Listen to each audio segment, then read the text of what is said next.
എന്റെ പ്രിയപ്പെട്ട സഹോദരങ്ങളെ, മഹാനായ പ്രവാചകൻ നബി മുഹമ്മദ് മുസ്തഫ സല്ലല്ലാഹു അലൈഹി വസല്ലമ തങ്ങൾ പറയുകയാണ്, പരസ്യമായ ജീവിതത്തിലും രഹസ്യമായ ജീവിതത്തിലും നിനക്ക് പാപങ്ങളിൽ നിന്ന് ഒഴിഞ്ഞു മാറണോ, അള്ളാനെ പേടിയുള്ളവനാകണോ, തെറ്റിൽ നിന്ന് ഒഴിഞ്ഞു മാറാനുള്ള മനസ്സ് നിനക്കുണ്ടാകണോ. മഹാനായ പ്രവാചകൻ സല്ലല്ലാഹു അലൈഹി വസല്ലമ തങ്ങൾ ഒന്നാമതായി പറയുകയാ, അള്ളാഹുവിന്റെ പ്രവാചകൻ അവിടുന്ന് പറയുകയാ, ദുനിയാവിലെയും ആഖിറത്തിലെയും അനന്തര ഫലങ്ങളെ കുറിച്ച് നീ ഒന്ന് ചിന്തിക്കണേ. നബി തങ്ങൾ അവിടെന്ന് പറയുന്ന ഒന്നാമത്തെ കാര്യം എന്തെന്നറിയുവോ, ഈ ദുനിയാവിൽ നീ ഒരു തെറ്റ് ചെയ്ത് കഴിഞ്ഞാ അല്ലാഹു നിനക്ക് ദുനിയാവിൽ തരുന്ന ശിക്ഷ എന്താ, ആഖിറത്തിൽ തരുന്ന ശിക്ഷ എന്താ, ഇതിനെ കുറിച്ചുള്ള ബോധം നിനക്കുണ്ടാകണേ എന്ന് നബി മുഹമ്മദ് മുസ്തഫ സല്ലല്ലാഹു അലൈഹി വസല്ലമ തങ്ങൾ അവിടെന്ന് പറഞ്ഞു തരുമ്പോ, പടച്ചവനെ മദ്രസയിൽ പഠിക്കുന്ന കാലം മുതൽ ഞാനും നിങ്ങളും പഠിച്ചവരാ. പടച്ചവനെ നമുക്കറിയാ, കള്ളു കുടിക്കുന്നവൻ അല്ലാഹു കൊടുക്കുന്ന ശിക്ഷ എന്താണ്. പടച്ചവനെ മാതാപിതാക്കളെ വേദനിപ്പിക്കുന്നവൻ അല്ലാഹു കൊടുക്കുന്ന ശിക്ഷ എന്താണ്. പടച്ചവനെ ഹറാമു തിന്നുന്നവൻ അല്ലാഹു കൊടുക്കുന്ന ശിക്ഷ എന്താണ്. വ്യഭിചരിക്കുന്നവൻ അല്ലാഹു കൊടുക്കുന്ന ശിക്ഷ എന്താണ്. പടച്ചവനെ മോഷണം നടത്തുന്നവൻ അല്ലാഹു കൊടുക്കുന്ന ശിക്ഷ എന്താണ്. ഓരോ കാര്യങ്ങളും ഞാനും നിങ്ങളും മദ്രസയിൽ മുതൽ പഠിച്ചവരാണ്. ചെയ്യുന്ന ശിക്ഷ, നീ ചെയ്യുന്ന പാപത്തിനുള്ള ശിക്ഷ എന്താണെന്ന് എനിക്കും നിങ്ങൾക്കും നല്ലതുപോലെ അറിയാം. നിസ്കരിക്കാത്തവൻ അല്ലാഹു കൊടുക്കുന്ന ശിക്ഷ എന്താ, കള്ളു കുടിക്കുന്നവൻ അല്ലാഹു കൊടുക്കുന്ന ശിക്ഷ എന്താ, വ്യഭിചരിക്കുന്നവൻ അല്ലാഹു കൊടുക്കുന്ന ശിക്ഷ എന്താ, ഹറാമു തിന്നുന്നവൻ അല്ലാഹു കൊടുക്കുന്ന ശിക്ഷ എന്താ, അഹങ്കരിച്ചു നടക്കുന്നവൻ അല്ലാഹു കൊടുക്കുന്ന ശിക്ഷ എന്താ. പടച്ചവനെ നമുക്കെല്ലാവരും പഠിച്ചവരാണ്, നമുക്കെല്ലാവർക്കും അറിയുന്നതുമാണ്. എന്നാ നീ ഒരു തെറ്റ് ചെയ്യാൻ അവസരം കിട്ടുമ്പോ, സഹോദരാ, കള്ളു കുടിക്കാൻ അവസരം കിട്ടുമ്പോ, വ്യഭിചരിക്കാൻ അവസരം കിട്ടുമ്പോ, അല്ലാഹുവിന്റെ പ്രവാചകൻ സല്ലല്ലാഹു അലൈഹി വസല്ലമ തങ്ങൾ പറഞ്ഞു തന്ന ഹദീസുകൾ നിന്റെ മനസ്സിലേക്ക് കടന്നു വരട്ടെ. ചെറുപ്പക്കാരാ, നബി തങ്ങൾ പറഞ്ഞു, ഒരിക്കലും സ്വർഗ്ഗത്തിൽ കടക്കാത്ത വിഭാഗമാരാ, ഒരാളുടെ തൊണ്ടയ്ക്ക് താഴെ ഒരു തുള്ളി കള്ളിറങ്ങിയ അവൻ അല്ലാഹുവിന്റെ സ്വർഗ്ഗത്തിലേക്ക് കടക്കില്ല എന്ന് നബി മുഹമ്മദ് മുസ്തഫ സല്ലല്ലാഹു അലൈഹി വസല്ലമ തങ്ങൾ പറയുന്ന, കള്ളു കുടിക്കുന്നവന്, ലഹരി പദാർത്ഥങ്ങൾ ഉപയോഗിക്കുന്നവന് കേവലം കള്ളു മാത്രമല്ല, പടച്ചവനെ ബിയറാകട്ടെ, കഞ്ചാവാകട്ടെ, മയക്കുമരുന്നാകട്ടെ, പടച്ചവന് MDM ആവട്ടെ, ഏതാണെങ്കിലും ലഹരി പദാർത്ഥങ്ങൾ ഉപയോഗിക്കുന്നവൻ നരകത്തില, അവന് സ്വർഗ്ഗത്തിൽ കടക്കൂല എന്ന് നബിതങ്ങള് പറഞ്ഞതാണ്. നബിതങ്ങള് പറഞ്ഞതാണ്. അവൻ നാളെ പടച്ചറബിന്റെ പരലോകത്തെ കടന്നു വരുന്ന രംഗമേതെന്നറിയോ? അല്ലാഹുവിന്റെ റസൂല് പറയുന്നു, കോടാടി കോടാടി വരുന്ന ജനങ്ങൾ മുഴുവനും നാളെ പടച്ചറബിന്റെ പരലോകത്ത് അതാ ഒരുമിച്ച് നിൽക്കുമ്പോ പേപ്പട്ടിയെ പോലെ നാക്ക് നീട്ടിയിട്ട്, എടോ പേ പിടിച്ച് നടക്കുന്ന നായുണ്ടല്ലോ, അതിന്റെ നാവിങ്ങനെ തൂക്കിയിട്ട് കൊണ്ട് നടക്കുകയാണ്. ആ പേപ്പട്ടിയെ പോലെ നാവിങ്ങനെ താഴ്ത്തിയിട്ടിട്ട് ഈള ഒലിപ്പിച്ചുകൊണ്ട് ദുർഗന്ധമടിക്കുന്ന കോലത്തിൽ ഒരു മനുഷ്യൻ നാളെ പരലോകത്തേക്ക് കടന്നു വരികയാ. അവനെ കാണുമ്പോ ജനങ്ങൾ അറപ്പോടെ വെറുപ്പോടെ നോക്കുകയാ. അവനാരാണെന്നറിയോ? അവനാരാണെന്നറിയോ? അല്ലാഹുവിന്റെ പ്രവാചകൻ പറഞ്ഞു, സ്വഹാബാ, കള്ളു കുടിക്കുന്നവനെ നാളെ പരലോകത്ത് കൊണ്ടുവരുന്ന രംഗം എങ്ങനെയാ? എന്റെ പ്രിയപ്പെട്ട ചെറുപ്പക്കാരാ, അല്ലാഹുവിന്റെ പ്രവാചകൻ പറഞ്ഞല്ലോ, കള്ളുകുടിയനോട് നിങ്ങൾ കൂട്ടുകൂടാൻ പാടില്ല. കള്ളു കുടിക്കുന്നവനുമായി നിങ്ങൾ ഒരു ബന്ധം സ്ഥാപിക്കരുത്, അവന്റെ കൂടെ നടക്കരുത്, അവന്റെ കൂടെ ഫ്രണ്ട്സ് ആകരുത്, അവന്റെ കൂടെ ഇരിക്കരുത്, അവനോട് സലാം പറയരുത്, അവന് മക്കളെ കെട്ടിച്ചു കൊടുക്കരുത്, അവന് ഭക്ഷണം കൊടുക്കരുത്, അവന് സാമ്പത്തികമായി സഹായിക്കരുത്, അവന്റെ ജനാസയുടെ പുറകിൽ നടക്കരുത്, അവന്റെ ജനാസ കൊണ്ടുവരുമ്പോ പുറകിൽ പോലും നടക്കാൻ പാടില്ല, അവന്റെ ചാരത്ത് പോലും കബറടക്കാൻ പാടില്ല. ഇതറിയാത്ത ആരാവുള്ളത്? ഇതറിയാത്ത ആരാവുള്ളത്? പടച്ചവനെ, കള്ളുകുടിയന്റെ ചുമലിൽ കൈയിട്ട് നടക്കുന്നവരില്ല, കള്ളുകുടിയന്റെ കൂടെ ഇരിക്കുന്നവരില്ല, കള്ളുകുടിയന്റെ കൂടെ താമസിക്കുന്നവരില്ല, കള്ളുകുടിക്കുന്ന ഫ്രണ്ട് പെണ്ണിന് കള്ളു വാങ്ങിച്ചു കൊടുക്കാൻ പടച്ചവനെ പൈസ കൊടുക്കുന്നവനില്ല, അവനെ സഹായിക്കുന്നവനില്ല. നബി തങ്ങൾ പറഞ്ഞു, വേണ്ട, കള്ളു കുടിക്കുന്നവനുമായി യാതൊരു ബന്ധവും നിനക്ക് വേണ്ട. അവന്റെ ചാരത്ത് പോലും കബറടക്കരുതെന്നാണ്. ഞാൻ വെറുതെ പറഞ്ഞതല്ല. പടച്ചവനെ, മുൻഗാമികളിൽപ്പെട്ട ഒരു മനുഷ്യന്റെ ചെറിയ മകൻ അവിടെ നിന്ന് മരണപ്പെടുകയാ. ഒരു ചെറിയ കുഞ്ഞു മരണപ്പെട്ടു. പടച്ചവനെ, ദിവസങ്ങൾ കഴിഞ്ഞു. തന്റെ പൊന്നാര മകനെ വാപ്പ സ്വപ്നം കാണുകയാണ്. വാപ്പ സ്വപ്നം കാണുമ്പോ പൊന്നാര മകന്റെ മുടിയൊക്കെ നരച്ചിരിക്കുകയാ. ആ ചെറിയ ചെറിയ കുട്ടിയുടെ മുടി മുഴുവനും നരച്ചിരിക്കുകയാണ്. പിതാവ് ചോദിക്കുന്നു, മോനെ, നീ മരിക്കുന്ന സമയത്ത് നിന്റെ ഒരു മുടി പോലും നരച്ചിട്ടില്ലല്ലോ, പിന്നെ എങ്ങനെയാ നിന്റെ മുടി നരച്ചത്? ആ സമയത്താണ് ആ പൊന്നുമോൻ പറഞ്ഞു, വാപ്പാ, എന്റെ ചാരത്ത് കിടക്കുന്നതൊരു കള്ളുകുടിയനാ, എന്റെ കബറിന്റെ ചാരത്ത് കിടക്കുന്നതൊരു കള്ളുകുടിയനാ. അവന്റെ കബറിലെ ശിക്ഷ കാരണം പേടിച്ചിട്ട് നരച്ചുപോയതാ. എന്റെ പ്രിയപ്പെട്ടവരെ, ഇതാണ് കള്ളുമായി ബന്ധപ്പെട്ട വിഷയം. വ്യഭിചാരത്തെ കുറിച്ച് അറിയുമല്ലോ. അള്ളാഹുവിന്റെ വിശുദ്ധമായ ഖുർആൻ പറഞ്ഞതെന്താ? ദീനെന്തേ പറഞ്ഞത്? അല്ല പറഞ്ഞത്, വലാ തഖറബു സിനാ ഇന്നഹു കാന ഫാഹിഷാ വസാഅ സബീലാ. ആ വ്യഭിചാരത്തിലേക്ക് അടുക്കുന്ന കാര്യങ്ങൾ പോലും ചെയ്യരുതെന്ന് അള്ളാന്റെ ഖുർആൻ പറയുകയാ. പടച്ചവനെ, വ്യഭിചാരമെന്ന് പറയുന്നത് ഒരാണിന്റെയും പെണ്ണിന്റെയും ഗുഹ്യഭാഗങ്ങൾ പരസ്പരം ചേരുന്നതിന് മാത്രമല്ല. നിങ്ങൾ വ്യഭിചരിച്ചവരാണെന്ന് ഞാൻ പറയുന്നില്ല, നിങ്ങൾ വ്യഭിചരിച്ചവരാണെന്ന് ഞാൻ പറയുന്നില്ല. പടച്ചവനെ, എങ്കിലും വ്യഭിചാരമെന്ന് പറഞ്ഞാൽ എന്തെന്ന് നിനക്കറിയോ? വ്യഭിചാരമെന്ന് പറഞ്ഞാൽ എന്താണെന്ന് ഇന്നത്തെ യുവതലമുറയ്ക്കറിയുമോ? മഹാനായ സയ്യിദുനാ അബൂ ഹുറൈറ റളിയല്ലാഹു തആല അൻഹു, അബൂ ഹുറൈറ എന്ന് പറയുന്ന സഹാബിയുണ്ടല്ലോ, ഒരു ദിവസം ഇശാ നമസ്കാരം കഴിഞ്ഞു പള്ളിയിൽ നിന്ന് ജനങ്ങളൊക്കെ പോയെന്ന് മനസ്സിലാകുമ്പോ അബൂ ഹുറൈറ തങ്ങൾക്ക് പ്രായമായി. അബൂ ഹുറൈറ തങ്ങൾക്ക് പ്രായമായി, വൃദ്ധനായി. ആ വൃദ്ധനായ അബൂ ഹുറൈറ റളിയല്ലാഹു തആല അൻഹു പള്ളിക്കകത്തിരുന്നിട്ട് പടച്ച റബ്ബിന്റെ ദർബാറിലേക്ക് തന്റെ കരങ്ങൾ ഉയർത്തിയിട്ട് അവിടുന്ന് ദുആ ചെയ്യുന്നു, അല്ലാഹുമ്മ ഇന്നി അഊദു ബിക മിനസ് സിനാ. വ്യഭിചാരമെന്ന് പറയുന്ന പാപത്തിൽ നിന്ന് നീ എന്നെ രക്ഷപ്പെടുത്തണേ അല്ലാ. പള്ളിക്കകത്തിരുന്ന് പ്രായം ചെന്ന് വൃദ്ധനായ അബൂ ഹുറൈറ തങ്ങൾ ദുആ ചെയ്യുകയാണ്. ഒരു ചെറുപ്പക്കാരനായ സ്വഹാബി കാണുകയാണ്, ഒരു ചെറുപ്പക്കാരനായ സ്വഹാബി കാണുകയാണ്. ചിരി വരികയാണ്. മഹാനായ അബൂ ഹുറൈറ തങ്ങൾ പള്ളിയിൽ നിന്ന് വീട്ടിലേക്ക് പോകാൻ അവിടുന്ന് പള്ളിയുടെ വെളിയിലേക്ക് ഇറങ്ങി വരുമ്പോ ഈ ചെറുപ്പക്കാരൻ ചോദിക്കുന്നു, തങ്ങളെ, നിങ്ങൾ ദുആ ചെയ്യുന്നത് ഞാൻ കേട്ടു, നിങ്ങൾക്ക് പ്രായമായില്ലേ, നിങ്ങൾ വൃദ്ധനായില്ലേ, നിങ്ങൾ വ്യഭിചരിക്കണമെന്ന് വിചാരിച്ചാലും നിങ്ങളെ കൊണ്ട് പറ്റൂലല്ലോ, നിങ്ങൾ പ്രായമായ മനുഷ്യനാണ്, ഒരു പെണ്ണുമായി ശാരീരികമായി ബന്ധപ്പെടണമെന്ന് നിങ്ങൾ കരുതിയാൽ നിങ്ങളെ കൊണ്ട് പറ്റൂലല്ലോ, പിന്നെ എന്തിനാണ് ദുആ ചെയ്യുന്നതെന്ന് അബൂ ഹുറൈറ തങ്ങളോട് ഒരു ചെറുപ്പക്കാരൻ ചോദിക്കുമ്പോ അവിടുന്ന് പറഞ്ഞു, മോനെ, അല്ലാഹുവിന്റെ പ്രവാചകൻ പറഞ്ഞത് എന്തെന്നറിയോ? നബി തങ്ങൾ പറഞ്ഞത് എന്തെന്നറിയോ? സ്വഹാബാ, കണ്ണിന് വ്യഭിചാരമുണ്ട് സഹാബാ, കണ്ണിന് വ്യഭിചാരമുണ്ട്, കണ്ണിന് വ്യഭിചാരമുണ്ട്. ഹറാമ് കാണുന്നത് കണ്ണിന്റെ വ്യഭിചാരമാ, ഹറാമ് കാണുന്നത് കണ്ണിന്റെ വ്യഭിചാരമാ. പടച്ചവരെ, അബൂഹുറൈറ തങ്ങൾ പറയുകയാണ്, കണ്ണുകൊണ്ട് കാണുന്നത് കണ്ണിന്റെ ഹറാമാണ്, അത് കണ്ണിന്റെ വ്യഭിചാരമാണ്. ചെവി കൊണ്ട് കേൾക്കുന്നത് ഒരു പെണ്ണിന്റെ ശബ്ദം, ഒരു പെണ്ണിന്റെ മോശമായ സംസാരം, ചെവി കൊണ്ട് കേൾക്കുന്നത് ചെവിയുടെ വ്യഭിചാരമാണ്. നാവ് കൊണ്ട് പറയുന്നത് നാവിന്റെ വ്യഭിചാരമാണ്. കൈ കൊണ്ട് തൊടുന്നത് കൈയുടെ വ്യഭിചാരമാണ്. കാലുകൊണ്ട് നടക്കുന്നത് കാലിന്റെ വ്യഭിചാരമാണ്.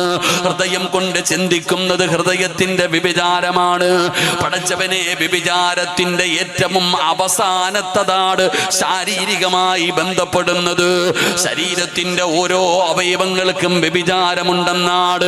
ഏതെങ്കിലും ഒരു മനുഷ്യനതാ ഒരു പെണ്ണിന്റെ ശരീരം കണ്ടാസ്വദിച്ച, ഹറാമ് കണ്ടാസ്വദിച്ച, സിനിമ കാണുന്ന, ഫിലിം കാണുന്ന, മൊബൈലിനകത്ത് കൂടെ സെക്സ് വീഡിയോ കാണുന്ന ചെറുപ്പക്കാരാ, അല്ലാഹു നിന്റെ കണ്ണിനകത്തേക്ക് ഈയ മുരുക്കി ഒഴിക്കുമെന്ന് ആദരവായ പ്രവാചകൻ നബി മുഹമ്മദ് മുസ്തഫ സല്ലല്ലാഹു അലൈഹി വസല്ലമ തങ്ങൾ പറയുകയാ. അതുകൊണ്ട് എൻ്റെ പ്രിയപ്പെട്ടവരെ, വ്യഭിചാരം എന്ന് പറയുന്ന ഭാഗം ഇതാണ്. വ്യഭിചരിക്കുന്നവന്, വിവാഹം കഴിച്ചവനാണെങ്കിൽ അവനെ എറിഞ്ഞു കൊല്ലണമെന്നാണ് അല്ലാഹുവിന്റെ പരിശുദ്ധമായ ദീനിന്റെ നിയമം. ഞാനും നിങ്ങളും പഠിക്കേണ്ടവരാ. അതുകൊണ്ട് ഓരോ കാര്യങ്ങൾ എടുത്തു കൊടുത്താലും, പലിശ വാങ്ങുന്നതും പലിശ കൊടുക്കുന്നതും പലിശയ്ക്ക് സാക്ഷി നിൽക്കുന്നതും പലിശയുടെ എഴുതുന്നത് വരെ പാപമാണെന്ന് നബി തങ്ങൾ പഠിപ്പിച്ചിട്ടുണ്ടല്ലോ. അതുകൊണ്ട് ഞാൻ വിശദീകരിക്കുന്നില്ല. എൻ്റെ പ്രിയപ്പെട്ടവരെ, പാപങ്ങൾ എന്താണെന്ന് നമുക്കറിയാം. ആ പാപങ്ങൾക്ക് അല്ലാഹു ദുനിയാവിൽ തരുന്ന ശിക്ഷ നമുക്കറിയാം, ആഖിറത്തിൽ നമുക്ക് തരുന്ന ശിക്ഷ അറിയാം. അതുകൊണ്ട് നബി തങ്ങൾ പറയുകയാ, സ്വഹാബാ, നിങ്ങൾ ദുനിയാവിലും ആഖിറത്തിലും വരുന്ന ഭവിഷ്യത്തിനെ കുറിച്ച് ചിന്തിക്കണേ സഹാബാ. നബി തങ്ങൾ പറയുകയാ, നിങ്ങൾ കള്ളു കുടിക്കാൻ അവസരം കിട്ടുമ്പോ ആ കള്ളുമായി ബന്ധപ്പെട്ട എല്ലാ വിഷയങ്ങളും നിന്റെ മനസ്സിലേക്കൊന്ന് കടന്നു വരട്ടെ. നീ ഒരു കാലത്തും അല്ലാഹുവിന്റെ സ്വർഗത്തിലേക്ക് ആത്മാർത്ഥമായി തൗബ ചെയ്യാതെ നിനക്ക് കടക്കാൻ പറ്റൂല. വ്യഭിചരിക്കാനുള്ള അവസരം കിട്ടുമ്പോ ഒരു കൂടെ പഠിക്കുന്ന പെണ്ണിന്റെ കയ്യിൽ പിടിക്കുന്നത് പാപമല്ല എന്ന് പറയുന്ന യുവത്വമേ, ഒരു പെണ്ണിന്റെ കയ്യിൽ പിടിക്കുന്നത് കൈയുടെ വ്യഭിചാരമാ സഹോദരാ. ഒരു പുരുഷന്റെ ശരീരത്ത് തൊടുന്നത് വ്യഭിചാരമാ പെങ്ങള്. അത് ചെയ്യാനുള്ള അവസരം കിട്ടുമ്പോ അല്ലാഹുവേ, അതിൽ നിന്ന് നിനക്കുണ്ടാകുന്ന ഭവിഷ്യത്ത് എന്താണ്? നബി തങ്ങൾ പറഞ്ഞു, സ്വഹാബാ, 3 പാപങ്ങൾ ചെയ്ത അവരുടെ ആയുസ് കുറയും സ്വഹാബാ. ആയുസ് കുറഞ്ഞു പോകുന്ന ചില പാപങ്ങളുണ്ട്, ആയുസ് കുറഞ്ഞു പോകുന്ന ചില പാപങ്ങളുണ്ട്. ഏതോ പാപമാണ് ആയുസ് കുറച്ച് കളയുന്നതെന്നറിയോ? വ്യഭിചരിക്കുന്നവന്റെ ആയുസ് കുറയുമെന്ന് നബി മുഹമ്മദ് മുസ്തഫ സല്ലല്ലാഹു അലൈഹി വസല്ലമ തങ്ങൾ പറയുകയാണ്. വ്യഭിചരിക്കുന്നവന്റെ ആയുസ് കുറയുകയാണ്. ഹറാം ഏത് വീട്ടിലാണോ ഉള്ളത്, പൈസ ഏത് വീട്ടിലാണോ ഉള്ളത്, ഹറാമായ സമ്പത്ത് ഏത് വീട്ടിലാണോ ഉള്ളത്, ആ വീട്ടുകാരുടെ ആയുസ് കുറയുമെന്നാണ് നബി തങ്ങൾ അവിടുന്ന് പഠിപ്പിച്ചു തരുമ്പോ, എന്റെ പ്രിയപ്പെട്ടവരെ, രഹസ്യമായി പാപം ചെയ്യാൻ അവസരം കിട്ടുമ്പോ അതിൽ നിന്ന് നിനക്ക് പിന്മാറണോ? ഒരു എളുപ്പ വഴി ഞാൻ നിനക്ക് പറഞ്ഞു തരാ, ഒരു എളുപ്പ വഴി ഞാൻ നിനക്ക് പറഞ്ഞു തരാ. ആരും കാണാതെ ഒരു തെറ്റ് ചെയ്യാനുള്ള സാഹചര്യം നിനക്ക് ഒരുങ്ങി കിട്ടി ചെറുപ്പക്കാരാ. ആ ഒരുങ്ങി കിട്ടുന്ന സമയത്ത് നീ തെറ്റ് ചെയ്യാൻ പോകുമ്പോ നിനക്ക് രക്ഷപ്പെടാൻ ആഗ്രഹമുണ്ടോ? നിന്റെ ധൈര്യം എന്താ? ഉപ്പയറിയില്ലല്ലോ, ഉമ്മയറിയില്ലല്ലോ, കൂടപ്പറപ്പുകൾ അറിയില്ലല്ലോ, ഭർത്താവ് അറിയില്ലല്ലോ, ഭാര്യ അറിയില്ലല്ലോ, ഒരു മനുഷ്യനും അറിയില്ലല്ലോ. ഈ ധൈര്യം കൊണ്ടല്ലേ ഞാനും നിങ്ങളും തെറ്റ് ചെയ്യുന്നത്. എങ്കിൽ അല്ലാഹുവിന്റെ പ്രവാചകൻ പറഞ്ഞു, സ്വഹാബാ,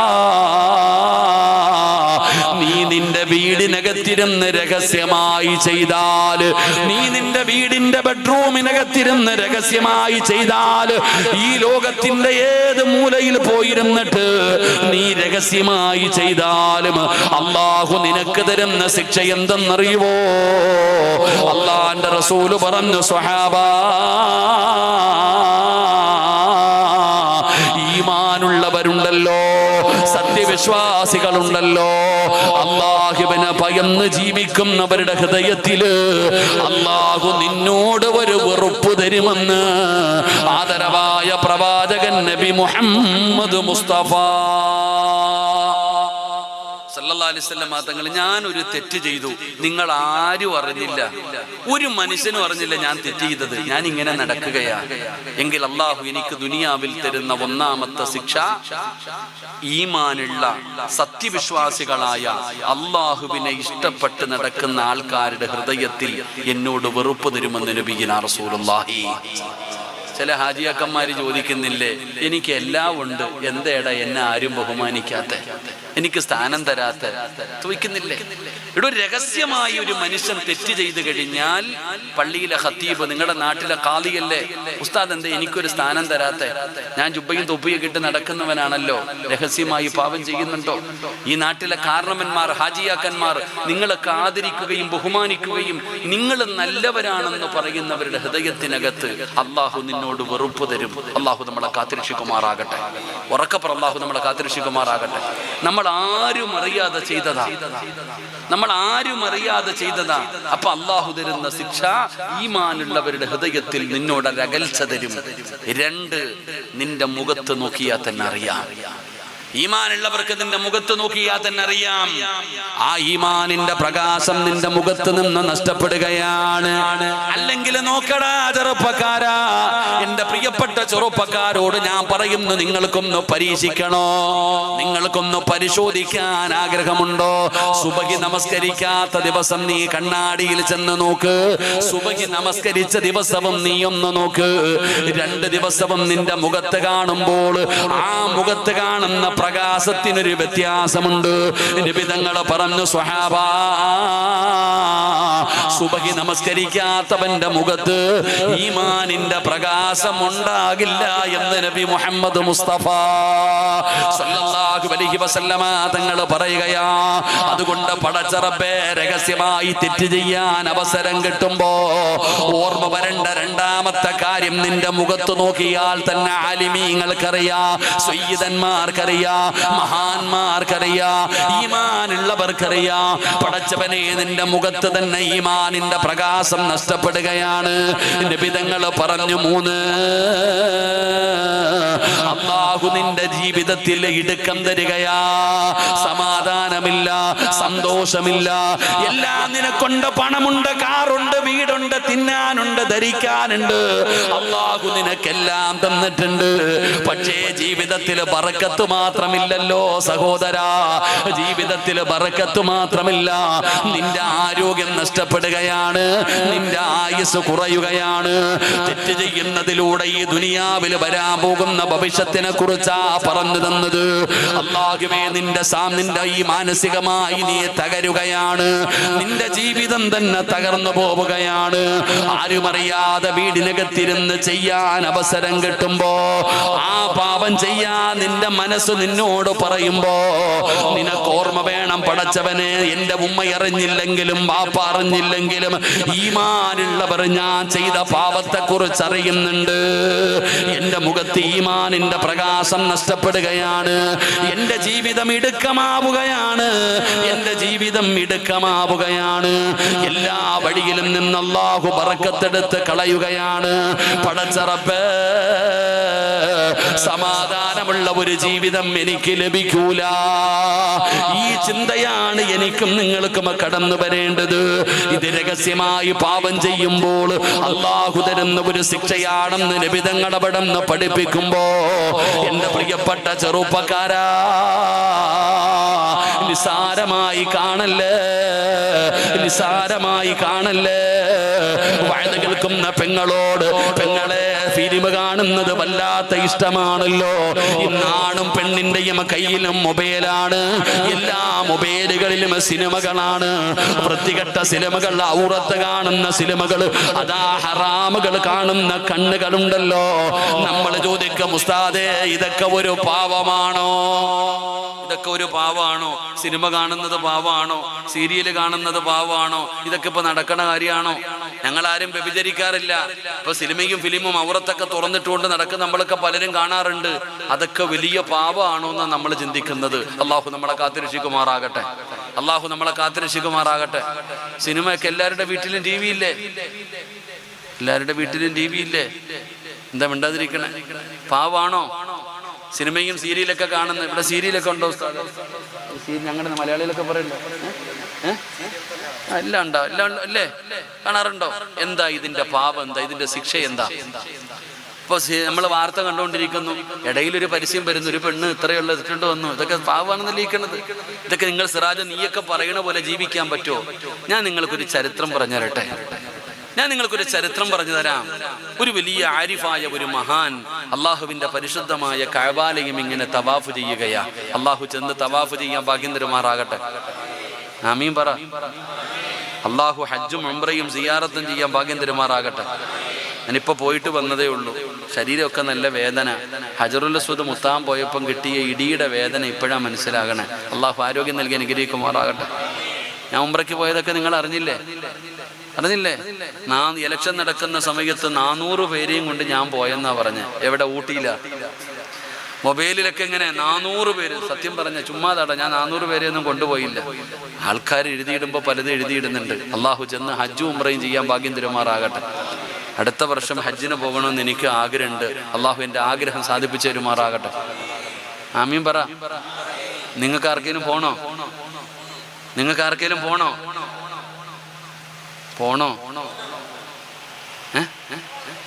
ഒരു ഇൻഷാ അല്ലാഹ് പറഞ്ഞ് ഹജ്ജിന് പോണോ? താല്പര്യമുള്ളവരൊക്കെ ഒന്ന് കൈപൊക്കിക്ക്.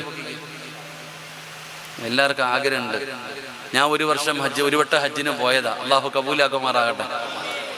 കബൂലാക്കുമാറാകട്ടെ. എങ്ങനെയാ പോയേ? ഹജ്ജിന് പോകണമെങ്കിൽ പൈസ വേണോ? ഹജ്ജിന് പോകണമെങ്കിൽ നിങ്ങൾക്ക് നേരെ ഇരിക്കല്ല. ഇതിലെ പ്രസവിക്കുന്ന ഹോസ്പിറ്റലിൽ പോയാൽ കാണാം. പ്രസവിക്കുന്ന ഹോസ്പിറ്റലിൽ പോയിട്ടുണ്ടാ? ആ പാവങ്ങളിൽ ഇരിക്കണം. നേരെ ഇരിക്കും ചങ്ങായിമാരെ. ഹജ്ജിന് പോകണമെങ്കിൽ പൈസ വേണോ? ഞാൻ കേട്ടില്ലടോ, പറ. പൈസ വേണോ? എന്നിട്ട് നിങ്ങൾ എന്തേ പോകാഞ്ഞ? പൈസ ഇല്ലാഞ്ഞിട്ടാണോ? സത്യം പറ. ഈ പള്ളിയുടെ മുമ്പിൽ ഇരുന്നിട്ട് പറ, നിങ്ങളുടെ കയ്യിൽ പൈസ ഇല്ലാത്തത് കൊണ്ടാണോ ഹജ്ജിന് പോകാഞ്ഞ്? ഹജ്ജിന് പോകാത്തത് പൈസ ഇല്ലാത്തത് കൊണ്ടാണോ? ഒരു 3-4 ലക്ഷം രൂപ എടുക്കാനില്ലാത്ത ആരാ ഉള്ളത്? നിന്റെ 1 സെന്റ് ജാഗ വിറ്റാ പോരെ പോകാൻ? എടാ, നമ്മളൊക്കെ ബാങ്കിൽ കൊണ്ടിട്ടിരിക്കണ പൈസ പോരെ? ഉസ്താദെ പൈസ ഇല്ല. ഇന്ന് രാത്രി അറ്റാക്ക് വന്നാ പൈസ വരുവോ?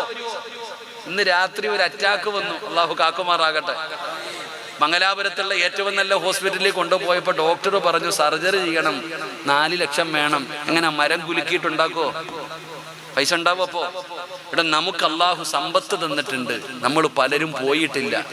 അപ്പൊ സമ്പത്തല്ല വേണ്ടത് ഹജ്ജിന് പോകാൻ. സമ്പത്തുള്ളവനാ ഹജ്ജ് ചെയ്യേണ്ടത്, അത് വേറെ വിഷയം. പക്ഷെ ഒരു മനുഷ്യന് സമ്പത്തുണ്ടെന്ന് പറഞ്ഞ് ഹജ്ജിന് പോകാൻ പറ്റൂല. ഹജ്ജിന് പോകണമെങ്കിൽ അള്ളാഹ് തന്നെ വിളിക്കണം. അള്ളാഹു ഭാഗ്യം തരുമാറാകട്ടെ. ചില ആൾക്കാരോട് ചോദിക്കും, ഹാജിയാരെ ഹജ്ജിന് പോണ്ടേ? ഉസ്താദെ ബിസിനസ് ഒക്കെ ഉണ്ട്, കടങ്ങളൊക്കെ അല്ലേ, ഇത്തിരി ഇടപാടൊക്കെ ഉണ്ട്. ഞാൻ ഹജ്ജിന് പോയപ്പോൾ ഒരു അനുഭവം പറയാം. ഞാൻ ഹജ്ജിന് പോയപ്പോൾ ഷാർജ എയർപോർട്ടിൽ ഒരു 5 മണിക്കൂർ എങ്ങാണ്ട് വെയിറ്റ് ചെയ്യേണ്ടി വന്നു.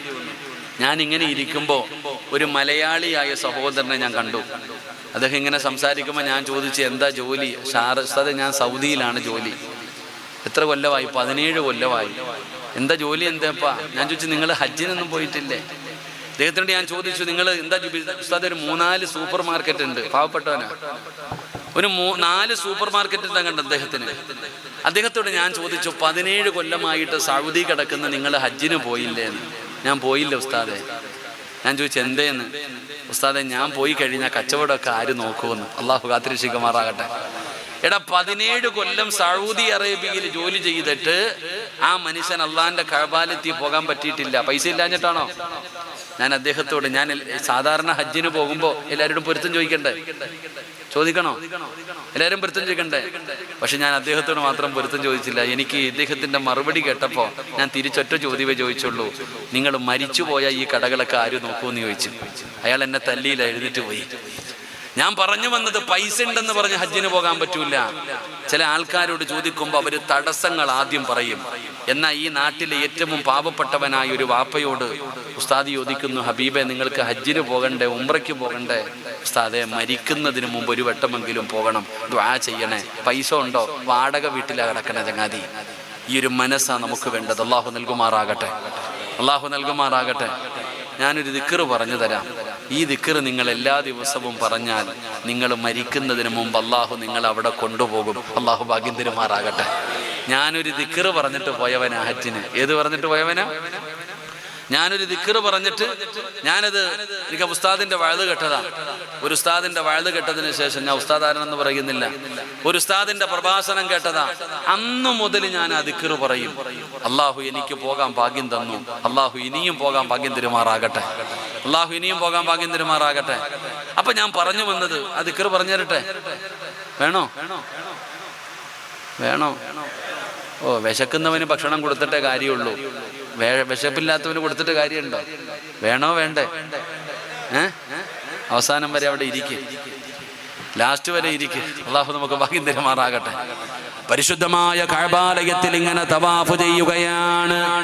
ആ തവാഫ് ചെയ്തുകൊണ്ടിരിക്കുന്ന സമയത്ത് ഒരു മനുഷ്യൻ അല്ലാഹുവിന്റെ കഅബാലയത്തിന്റെ കില്ല പിടിച്ചിട്ട് ദുആ ചെയ്യുന്നു. എന്റെ സഹോദരന്മാരുടെ ഗതി എനിക്ക് വരുത്തല്ലേ അല്ലാ,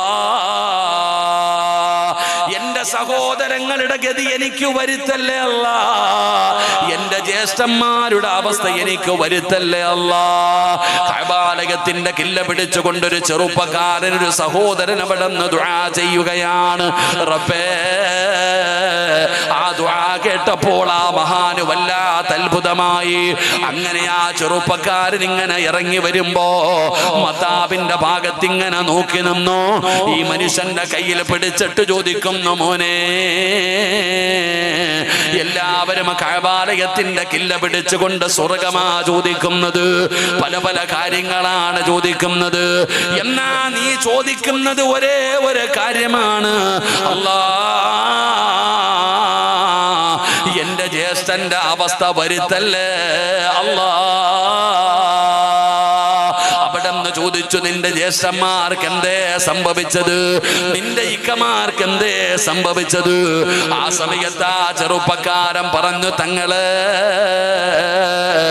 എന്റെ ജ്യേഷ്ഠന് പള്ളിയിൽ ബാങ്ക് വിളിക്കുന്ന മനുഷ്യനായിരുന്നു. അല്ലാഹുവിന്റെ പള്ളിയിൽ 5 നേരം ഹയ്യ അലൽ സ്വലാ, ഹയ്യ അലൽ ഫലാ,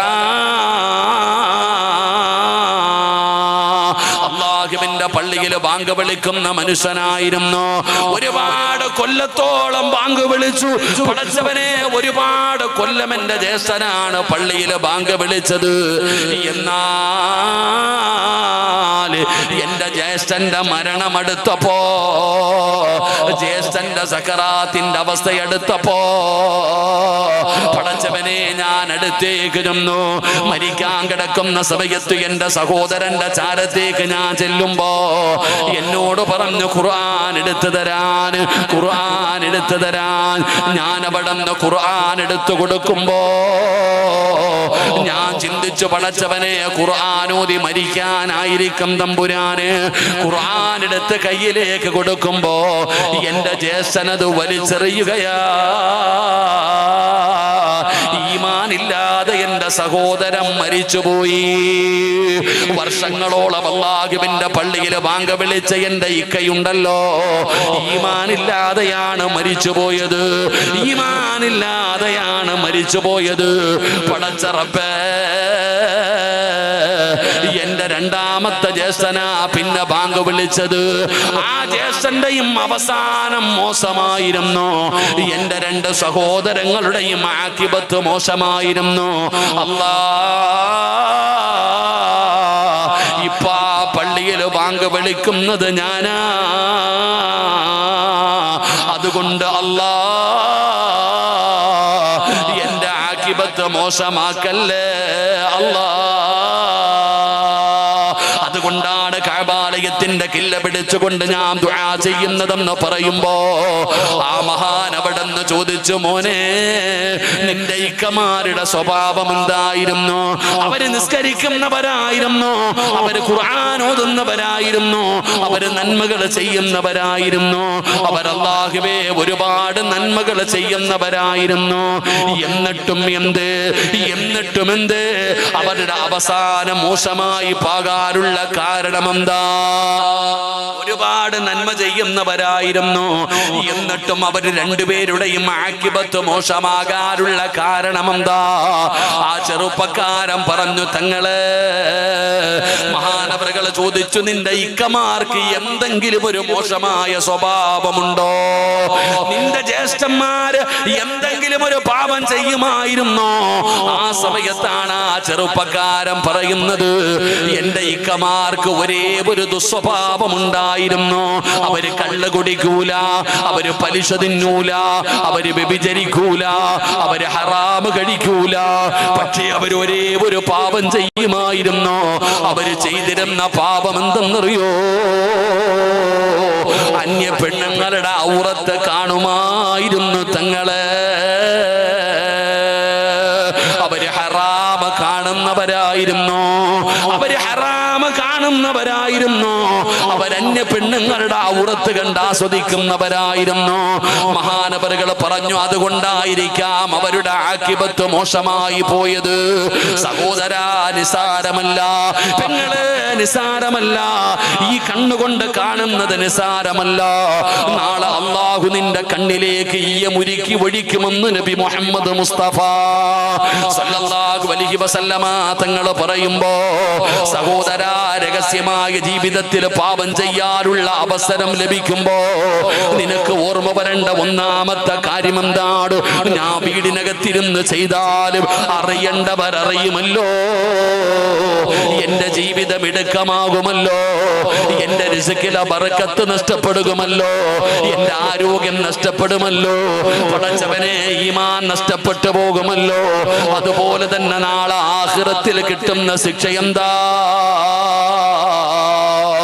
എത്ര വലിയ നന്മകളായി പടച്ച റബ്ബിന്റെ പരലോകത്തേക്ക് പോയാൽ അല്ലാഹു വലിച്ചെറിയുമല്ലോ, അല്ലാഹു വലിച്ചെറിയുമല്ലോ, അല്ലാഹു എണ്ണി ചോദിക്കുമല്ലോ. ഈ ബോധമാണ് നമുക്ക് വേണ്ടത്. ഈ ചിന്ത കടന്നു വന്നാൽ, ഈ ഓർമ്മ കടന്നു വന്നാൽ നിനക്ക് പാപത്തിൽ നിന്ന് ഒഴിഞ്ഞു മാറാൻ കഴിയുമെന്ന് ആദരവായ പ്രവാചകൻ നബി മുഹമ്മദ് മുസ്തഫ സല്ലല്ലാഹു അലൈഹി വസല്ലമ തങ്ങൾ പറയുമ്പോ വിശദീകരിക്കുന്നില്ല. രണ്ടാമത്തെ കാര്യം എന്തെന്നറിയോ? അല്ലാഹുവിന്റെ പ്രവാചകൻ പറഞ്ഞു, സ്വഹാബാ,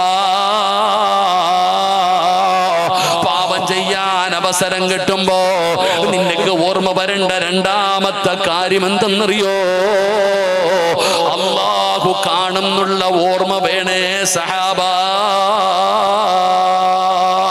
രണ്ടാമതായി ഓർമ്മ വരേണ്ട കാര്യം എന്താ? അല്ലാഹു കാണുന്നുണ്ടല്ലോ. ഈ ലോകം മുഴുവനും അടക്കി ഭരിക്കുന്ന രാജാതിരാജനായ മലിക്കുൽ ജബ്ബാറായ ലോകത്തിന്റെ അധിപനായ പടച്ച റബ്ബ് കാണുന്നുണ്ടല്ലോ. അല്ലാഹുടെ കണ്ണ് വെട്ടിക്കാൻ പറ്റില്ലല്ലോ, അല്ലാഹുടെ കണ്ണ് വെട്ടിക്കാൻ പറ്റില്ലല്ലോ. അല്ലാഹു കാണുന്നവനാ.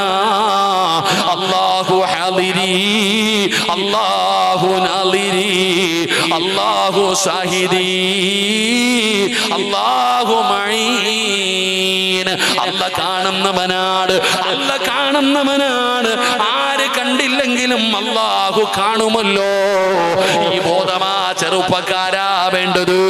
ഏത് ബെഡ്റൂമിനകത്തിരുന്ന് ചെയ്താലും, ഏത് ബാത്റൂമിനകത്തിരുന്ന് ചെയ്താലും, ഏത് 7 ഭൂമിയുടെ അടിയിൽ പോയിരുന്ന് ചെയ്താലും അല്ല കാണുന്നുണ്ടടാ ചെറുപ്പക്കാരാ. അല്ല ആരാടെന്ന് പഠിക്കുമോനെ. അല്ലാഹനെ കുറിച്ച് മനസ്സിലാക്കൂ. നമ്മുടെ ഹൃദയത്തിനകത്ത് അല്ല ഇല്ലാതെ പോയതാണ് നമ്മുടെ ജീവിതത്തിൽ വന്ന ഏറ്റവും വലിയ പോരായ്മ. അല്ല ഹൃദയത്തിനകത്ത് കയറണം ചെറുപ്പക്കാരാ. അല്ല ഹൃദയത്തിനകത്ത് കയറണം പെങ്ങള്. അല്ലാഹു ഹൃദയത്തിനകത്ത് കയറി കഴിഞ്ഞ അല്ല കാണുന്നുണ്ടെന്നുള്ള ബോധം വന്നു കഴിഞ്ഞ പടച്ചവനെ നമ്മളൊക്കെ ആരായി മാറുമെന്നറിയോ? അല്ലാഹുടെ കണ്ണ് വെട്ടിക്കാൻ പറ്റില്ലല്ലോ. മഹാനായ സയ്യിദുനാ ഉമർ ഇബ്നുൽ ഖത്താബ്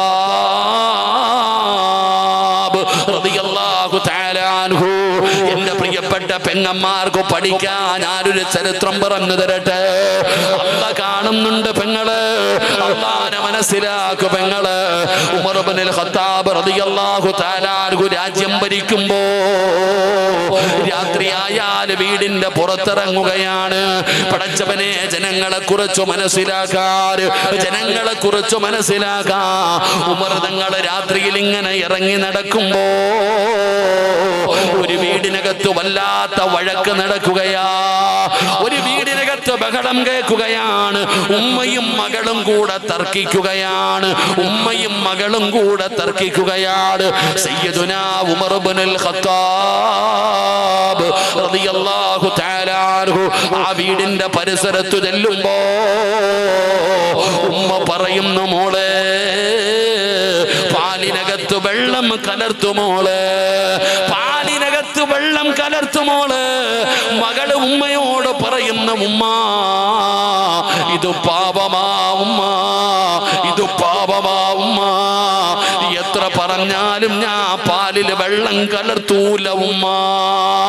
പടച്ചവനെ പറയുന്നതൊരു പെൺകുട്ടിയാണ്. ഉമ്മ പറഞ്ഞു, ഇല്ല പാലില് വെള്ളം കലർത്ത്. നിന്നോട് പറയുന്നത് ഞാനാണ് പാലിൽ വെള്ളം കലർത്ത്. മകള് പറഞ്ഞു, ഇല്ല ഉമ്മ, രാജ്യം ഭരിക്കുന്നത് ഖത്താബിന്റെ മകൻ ഉമറാണ്. ഉമറാണ് രാജ്യം ഭരിക്കുന്നത്.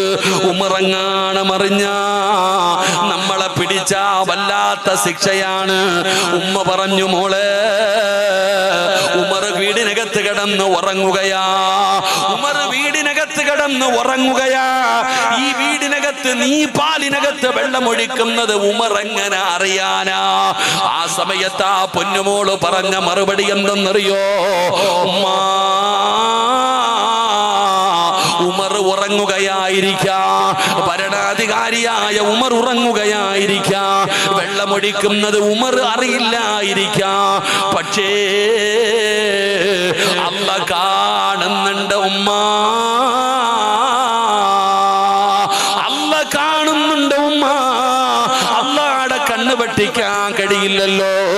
പടച്ചവനെ സയ്യിദുനാ ഉമർ ഇബ്നുൽ ഖത്താബ് റളിയല്ലാഹു തആല അൻഹുവിന്റെ കൺതടം നിറഞ്ഞ് ഒഴുകുകയാ. പടച്ചവനെ ഇതാണ് അല്ലാഹ്. അല്ലാഹയെ കുറിച്ച് മനസ്സിലാക്കുക ചെറുപ്പക്കാരാ. എന്റെ പ്രിയപ്പെട്ടവരോട് പറയുന്നു, അല്ല കാണുന്നുണ്ട് മോനെ, അല്ല കാണുന്നുണ്ടെന്നുള്ള ഓർമ്മയാണ് വേണ്ടത്.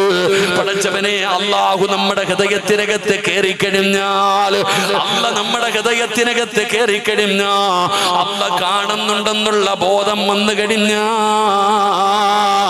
മോനെ പാപങ്ങളിൽ നിന്ന് ഒഴിഞ്ഞു മാറാൻ കഴിയുകയാ. എത്ര വലിയ തെറ്റ് ചെയ്യാൻ അവസരം കിട്ടിയാലും അല്ലാഹനെ ഭയന്നുകൊണ്ട് പിന്തിരിയാൻ കഴിഞ്ഞ അല്ലാഹു തരുന്ന പ്രതിഫലം എന്തെന്നറിയോ?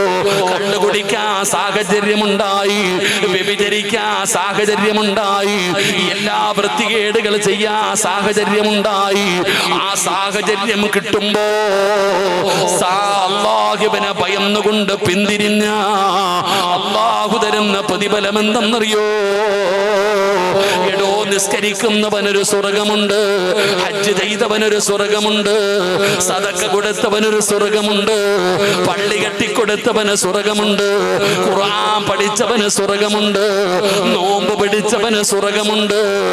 എല്ലാവർക്കും ഒരു സ്വർഗമുണ്ടെന്ന് അള്ളാന്റെ ഖുർആൻ പറയുമ്പോ, നബിതങ്ങൾ പറയുമ്പോ അള്ളാഹ് പറഞ്ഞു ഒരാൾക്ക് 2 സ്വർഗമാ,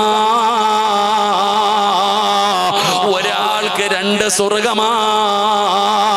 ഹജ്ജ് ചെയ്തവനല്ല, ഉംറ ചെയ്തവനല്ല, പള്ളി കെട്ടിക്കൊടുത്തവനല്ല, ഖുർആൻ പഠിച്ചവനല്ല, ആലിമിനല്ല, പിന്നെ ആർക്കാണ് 2 സ്വർഗമുള്ളതെന്നറിയോ? വലിമന ഖാഫ മഖാമ റബ്ബിഹി ജന്നതാ. ഒരു തെറ്റ് ചെയ്യാൻ അവസരമുണ്ടായി, ഒരു തെറ്റ് ചെയ്യാൻ അവസരമുണ്ടായി, പാപം ചെയ്യാൻ അവസരം കിട്ടിയപ്പോ അല്ലാഹ് കാണുന്നുണ്ടല്ലോ, അല്ലാഹ് അറിയുന്നുണ്ടല്ലോ, അല്ലാഹുവോട് ഞാൻ ഇതിനെ കണക്ക് പറയണമല്ലോ. അല്ലാഹു കാണുന്നുണ്ടെന്നുള്ള ബോധത്തോടെ ആ പാപത്തിൽ നിന്ന് പിന്തിരിഞ്ഞ അല്ലാഹു നിനക്ക് 2 സ്വർഗം തരുമെന്ന് അല്ലാഹുവിന്റെ വിശുദ്ധ ഖുർആൻ. എന്ത് തെറ്റ് ചെയ്യുമ്പോഴും നിനക്ക് ഓർമ്മ വേണം, ആര് കണ്ടില്ലെങ്കിലും അല്ലാഹ് കാണുന്നുണ്ടെന്നുള്ള ഒരു ഓർമ്മയുണ്ടാകണം. അല്ലാഹു നമുക്ക് ഭാഗ്യം തരുമാറാകട്ടെ. ഉറക്കെ പറ, അല്ലാഹു ഭാഗ്യം തരുമാറാകട്ടെ.